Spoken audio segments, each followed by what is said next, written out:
ሌላ ሰው ቴሌግራም አካውንታችሁን እየተጠቀመ መሆኑን የሚታውቁበት ወይም ደግሞ እናንተ ከሌላ ዲቫይስ ላይ ሎጊን አድርጋችሁ እየተጠቀማችሁ ረስታችሁ ሎጋውት ሳታደርጉ ረስታችሁ ከወጣችሁ እንዴት ከስልካችሁ ሆናችሁ ሎጋውት እንደምታደርጉ በዚህ ቪዲዮ አሳያችኋለሁ። እዚህ ቻናል አዲስ ከሆናችሁ ሰብስክራይብ አድርጉት፣ ቪዲዮን ላይክ አድርጉት። መጀመሪያ ከቴሌግራማችሁ ውስጥ ከገባችሁ በኋላ ከላይ ሶስት ምልክት ያለውን እችኛው ምልክት ክሊክ ታደርጋላችሁ። ከዛ በኋላ ወደ ታች ሄዳችሁ ሴቲንግ የሚለውን አንዴ ክሊክ ታደርጋላችሁ። ወደ ላይ እንደዚህ ካደረጋችሁ በኋላ ፕራይቬሲ እንደ ሴኩሪቲ የሚለውን ክሊክ ታደርጋላችሁ።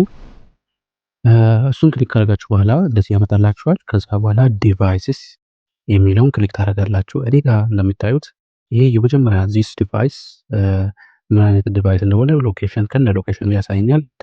አሁን እየጠቀምኩ ያለው ዲቫይስ ነው ማለት ነው። ሌሎች አክቲቭ ስቴሽኖች አሉ ከታች እንደዚህ ክሮም ቴሌግራም ዌብ አማካኝነት ገብቻለሁ። ቴሌግራም ዴስክቶፕ ላይ ገብቻለሁ።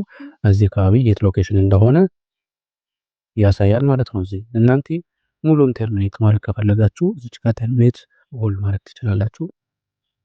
በዚህ ኢንተርኔት ማድረግ ትችላላችሁ። ስፔሲፊክ ዲቫይስ እናንተ የማትፈልጉት ዲቫይስ ካለ ግን በዚህ የመረጣችሁ በዚህ ክሊክ አድርጋችሁ ከዛ በኋላ ኢንተርኔት ማድረግ ትችላላችሁ ማለት ነው። በዚህ የትም ቦታ ሆናችሁ በአካውንታችሁ ሌላ ሰው ስካን አድርጎ ሊሆን ይችላል።